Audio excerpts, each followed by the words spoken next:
Next question, charge दे रखा है Q not 2 microcoulomb, एक क्यू नॉट यहाँ रखा है, एक क्यू नॉट इंक्लाइन प्लेन पे रखा हुआ है।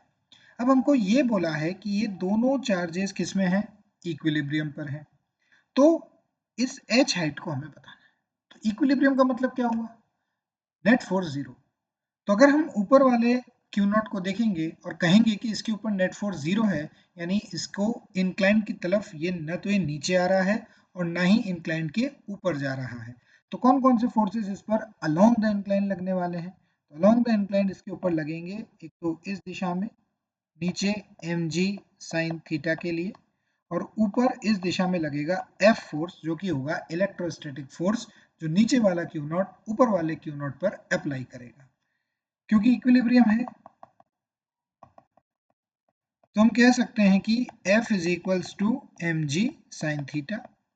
वैल्यू पुट करें, F की कितनी होगी, दो के बीच का फोर्स है तो फोर्स की वेलोसिटी कितनी होगी, F is equals to k Q1 Q2 यानी Q स्क्वायर जो कि Q नॉट है, डिवाइडेड बाय दोनों के बीच का डिस्टेंस, इसको मैंने R लिया, लेकिन हमें यहाँ पर रखना है R स्क्वायर और यहाँ हो जाएगा mg sin 30 डिग्री।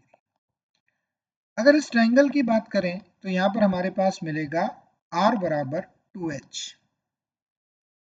आंसर हुआ k, Q नॉट को हम रखेंगे 2 माइक्रो का स्क्वायर डिवाइडेड बाय 2h का whole square is equals to, mass को देखें 20 है ग्राम में, तो 20 इंटू 10 की पावर -3 किलोग्राम में कन्वर्ट किया, g हुआ 10 और ये 1/2।